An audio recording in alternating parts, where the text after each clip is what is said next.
right, welcome back to another episode of 2X, the podcast where I share specific actionable insights to help you scale your business twice as fast. In this episode, let's have a conversation in and around the topic of management and leadership. Recognize that number one, managers can also be leaders, and the reverse can also be true. A leader also occasionally needs to manage, or maybe even to take it a step further, there's also a right time to follow as well. And there's a great quote from Peter Drucker that I think is a good kind of starting point for us to think about the difference between management versus leadership. So he says management is about doing things right. A leader or leadership is about doing the right things. And to take and adopt my spin on it, managers are mostly about behaviors, performance management. Leadership, on the other hand, is a bit bigger than that. It's about motivating people to want to follow you, to want to contribute towards your shared mission and vision. And when I say your, meaning both you as the leader, but also your organization as well.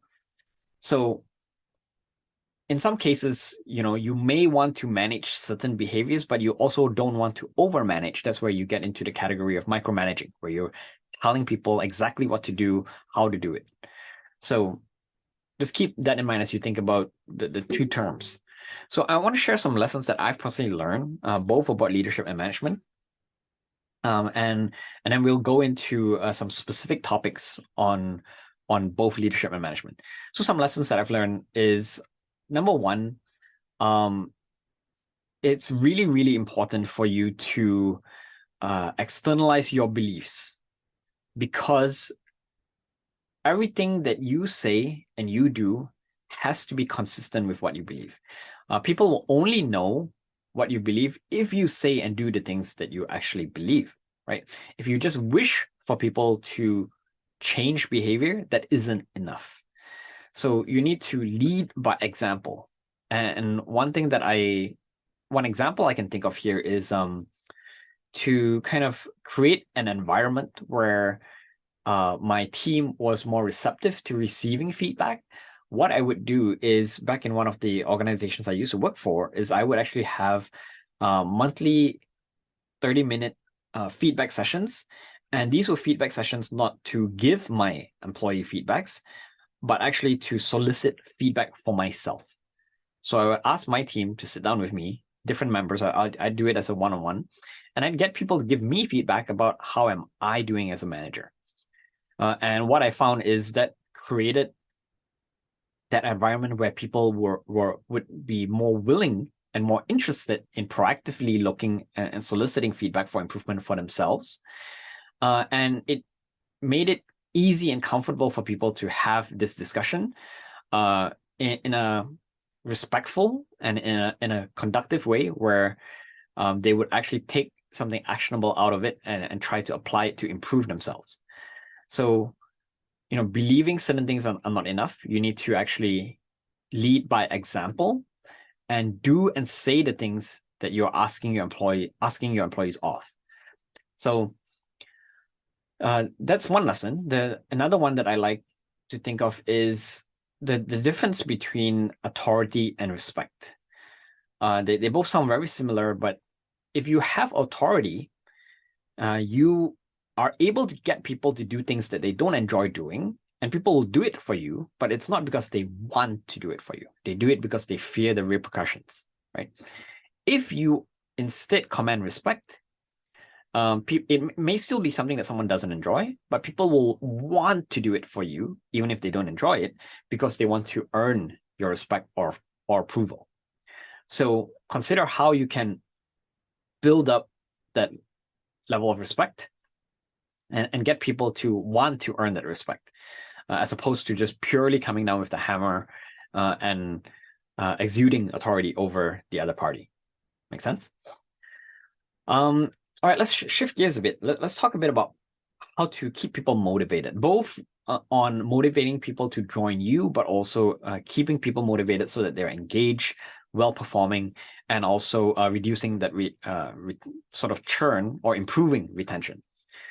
The way I like to think of it is there are 4 main dials or factors that are involved in motivation. And the four are: number one, cause; number two, culture; number three, career path; and number four, compensation. So let's dive a bit deeper. Cause is basically, do people feel that they're a part of a bigger picture? Do they feel that they're contributing towards some greater mission, some sort of movement, right? Culture, this encompasses a lot of things. So are you creating a respectful, inclusive workplace? Is there a good work-life balance? Do people feel like they are valued in your organization? Those kind of things are part and parcel of the kind of a complex thing called culture. Culture is not just having a pool table or foosball table in your office. It's about a lot more. It's about things like work ethics as well. It's about do people feel that they have flexibility in the office? All of that constitutes as culture as well. Career path, that's the topic of, do people feel that they are able to get closer to their career goals? Are they moving up in a direction that they are actively seeking, right? Do they see that, if I want to become a VP of sales, am I getting there through your organization? And then compensation is not only salary, but also the other options in and around that, like stock options, shares, commission, revenue share, benefits and perks. Those kind of things fall under the category of compensation. So what you'll find is, of these four things, if one of them is strongly out of whack, then someone is going to probably want to leave your organization. They become demotivated. If you have two or more that are not ideal, then people may also start to consider. But if you have some of them that are pretty good and some that are not ideal, fair chances is people will still remain motivated. So for example, if you have good company culture, they have a clear line of sight in terms of career path, and they feel that they're a part of a cause, even if you're not able to compensate them amazingly, they will still be willing to compromise on that and continue to work with you. Obviously, if you're compensating them far below minimum wage or far below what they expect, then that's a different story, right? And then the reverse is true. If you're compensating someone amazingly well, they are, they have a clear line of sight on career path, but company culture is lackluster, they're willing to tolerate that, right? So consider how you're communicating these four factors and kind of making it clear not only to new employees, but to existing employees as well. So some examples for improving kind of the line of sight and storytelling in and around these topics. So for example, if you're talking about cause, you want to make sure that you are engaging with current employees and helping them see the bigger picture. You want to communicate reasoning behind certain decisions. Don't just tell people to do certain things because that's what upper management says, right? You want to help them understand how they are a part of this kind of bigger decision-making machine. And you also want to help them feel and have clear line of sight on how their efforts are contributing towards supporting the organizational mission or helping you get closer to your goal. So for example, let's say if someone is a data analyst, day in, day out, certain tasks can be very, very tedious. But if they feel and they understand how the analysis that they perform helps your organization make better informed decisions and what decisions come out of those, then they will feel that they are a part of that conversation. They will no longer feel that they're just a cog in the wheel, right? On the other side of things, for example, for career path, you want to make sure that you clearly communicate, what sort of promotional roadmap there is. You want to do things like, encourage mentorship, where maybe you're matching people up with more senior people that they want to eventually emulate.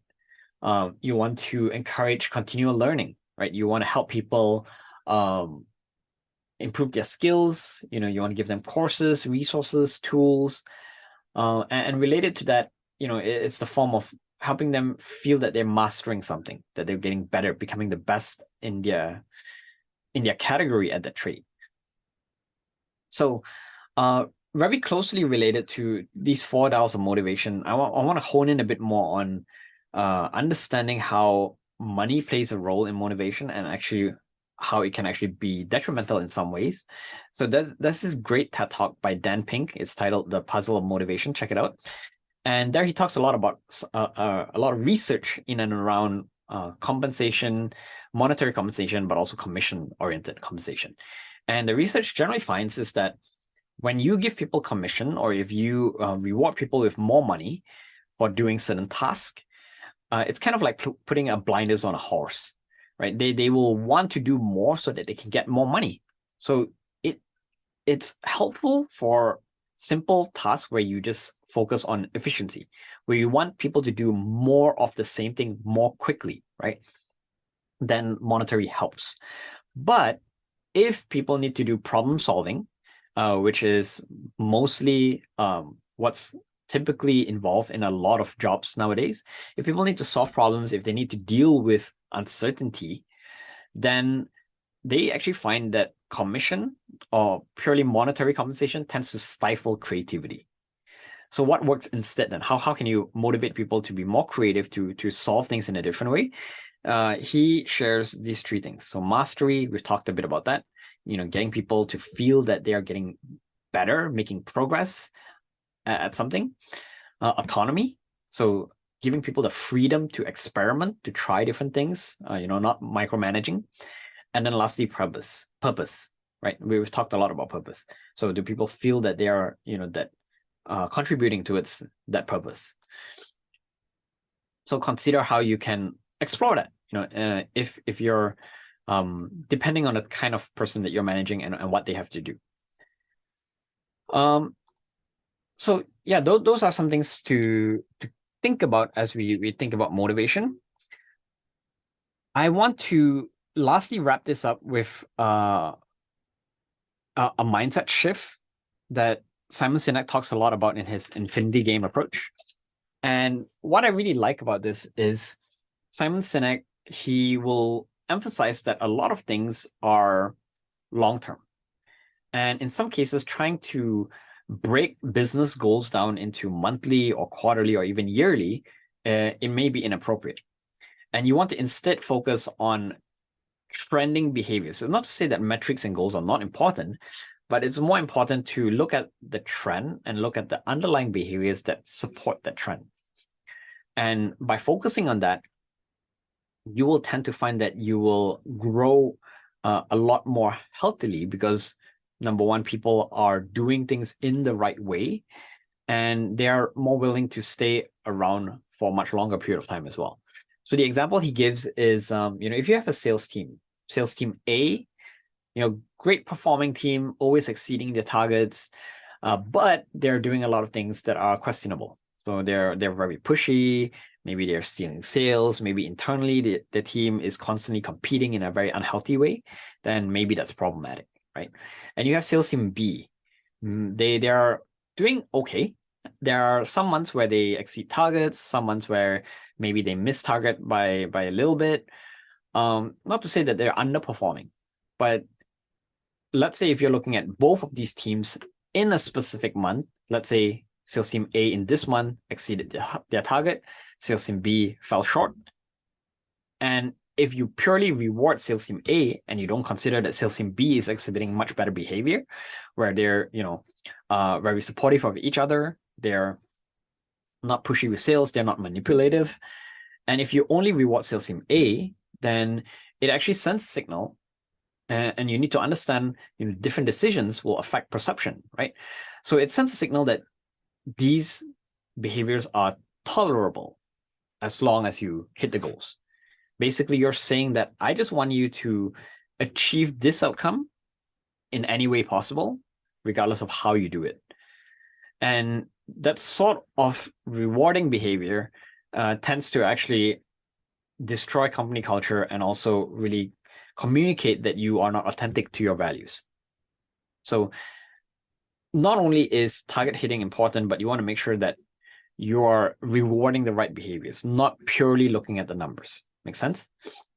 And the other example he gives is if you brush your teeth, if you miss brushing your teeth one day, you don't see any tangible results or differences.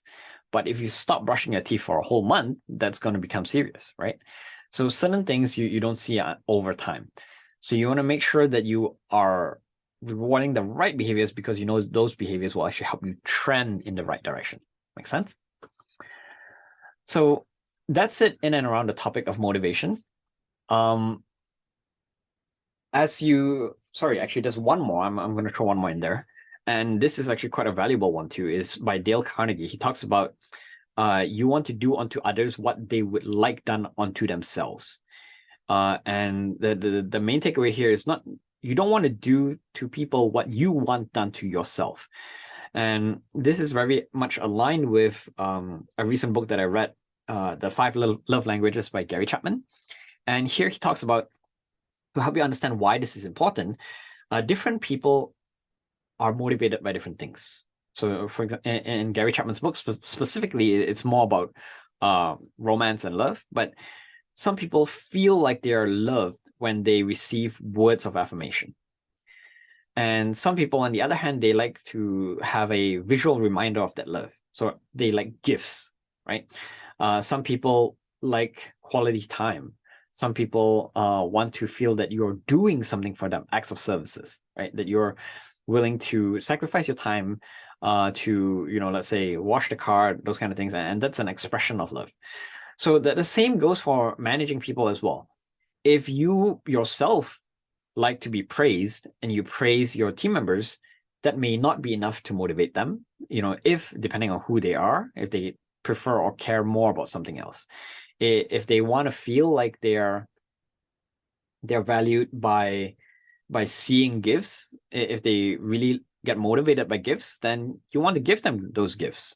So consider who and how you're rewarding them. Because normally the default or the easy way out is for managers to give gift cards or give specific rewards. Not everyone is motivated the same way. So some people want to be motivated by seeing that you care about them, that you're continually coaching them, that you're giving them mentorship or matching them up with other mentors, right? Some people, they want praise. They want your affirmation, your approval, right? So do unto others what they would like done unto themselves. So that's it in and around motivation. I want to shift gears now to talk a bit about communication. So there's a lot on this topic. I've made a separate episode on this as well, but some management and leadership specific lessons on communication is number one, be honest and authentic and be deliberate with how you communicate. So think about when, what are you sharing? How are you sharing that? And certain things are okay. So I'll give you an example. There was an organization that I worked with when I was back at Spring, the Social Venture Incubator Accelerator, and they were raising capital, and they had to raise capital because they actually ran out of, or they were running short of money, and they had less than 3 months of runway left. And obviously that's not a healthy place to be raising capital from. So they had to go back, have a conversation with the team, and we encouraged them to be transparent about it. So they actually sat down, talked to their team about the situation, and asked people to propose solutions, and kind of made it collaborative instead of telling them, here's what we'll do, right? And they actually came up with a situation where the team, they didn't want to end up in a situation where anybody had to be let go of. So, some people offered to willingly take a short-term pay cut to ensure that no one had to be laid off. And then others that couldn't afford the salary reduction, they identified, clear revenue targets and clear kind of initiatives to achieve those targets. And lo and behold, they actually survived beyond those 3 months, right? So I would encourage transparency if possible, but transparency does not necessarily mean that you have to share any and everything. So be deliberate about what you share. But more importantly, be authentic with how you share it. And share in a way that's true to you, right? Now, other things to think about is be proactive when you're communicating. You don't want to wait till it's too late. You don't want to wait till complaints arise. Because if people are complaining, if there are issues, then you're unable to manage expectation at the point because it has already happened. So, let's say if your company has a bad quarter, bad results, if you're not proactively communicating that, then when they find out, when they actually see, let's say your investor reports, or if you're a public company, if they see your fiscal reports, then employees will feel demotivated and they'll worry. They'll worry like, oh, might I be laid off? Is there anything that's going to happen to me? They lack that security, right? It's too late at that point. So you want to make sure that you bring it up ahead of time. Any issues, setbacks, concerns, delays, always be proactive and bring it up. That way, even if there are certain things that don't go as expected, because you're proactively communicating, you're effectively shifting the goalposts of what they expect. So now, instead of expecting, let's say a bonus, they understand that because you had a bad quarter, maybe they won't be able to get their bonus. And then if you are able to actually give them a bonus, coming out of that, because maybe you're able to adjust some things financially here and there, maybe tie down on some costs, and you are able to give them a bonus, then it exceeds their expectation. Then they have a good experience instead. So always try to be proactive with managing expectations and communicating. That also goes with proactively soliciting feedback as well. You don't want to wait till you know certain things are wrong, right? Oftentimes there are a lot of things that you're unaware of. And if you proactively solicit that feedback, it helps you surface those things, because if someone is complaining, oftentimes there are many other people who don't complain and simply settle for tolerating whatever the problem is. So you want to actually create that culture where people are receptive to feedback. People are willing to provide feedback as well. And lastly, when you communicate, you want to understand how your communication affects a person's sentiment. You want to understand, whatever you're saying, what might they read out of that? So an example that I can think of that I see in my consulting business is when I often hear investors providing feedback to to entrepreneurs that are pitching to them, then I try to encourage those entrepreneurs to think, why did the investors say that? Why are they asking the questions that they ask? Is it because you didn't communicate it properly, even though you think you did? Or maybe you skimmed over it?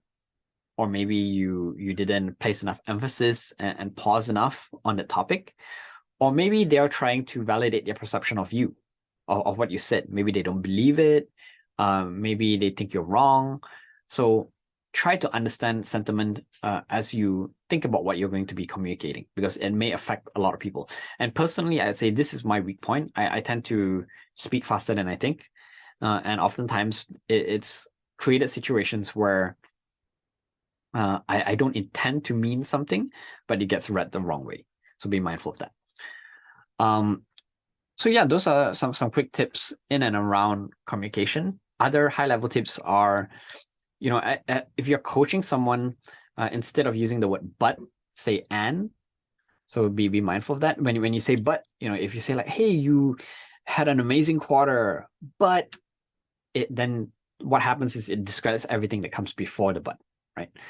So instead of saying but, if you say and, it creates a situation where, or a context where people feel like you're exploring ways to improve without discounting their work so far, right? So you could say, hey, we had a great quarter, and I think you can do even better next quarter by doing X, Y, and Z, instead of but, right? Another thing that I find very, very effective is using the power of questioning. And questioning is twofold. So one, it helps you uncover why certain things happen, instead of jumping to assuming and kind of putting your own reasoning behind it. And number two is when you use questions, it becomes a lot more collaborative as well, so that people feel like they are a part of the sort of solution moving forward. So for example, if someone is late to work, if you immediately scold them and say, hey, you were late for work, you need to do X, Y, and Z, people might become very defensive. Instead, if you say, why were you late to work today? Right? Maybe you don't know. Maybe they had to stop because they helped someone fix the car. But let's say, for example, if there was a bad excuse, if someone was late to work because they missed their bus. So if you ask them, hey, why were you late to work? Oh, sorry, I missed my bus. And then you ask them, right? Why did you miss the bus? They might say, oh, the bus I normally catch to work is supposed to arrive at 6:30, but it arrived earlier, and I actually ended up missing it. I had to catch the next bus. So what you might say then is, what can you do to prevent that from happening in the future? And they'll say, oh, you know what? You're right. I probably shouldn't just catch a bus that will get me right to work right on time, right? Maybe I should wake up a few minutes earlier, be at the bus stop earlier in case it arrived ahead of schedule. Or I could possibly catch the bus before that. So when you question, people come up with the solutions on their own. Make sense? So make them a part of that kind of performance improvement plan if it's a performance issue. And don't try to micromanage. Don't tell everyone how to do things.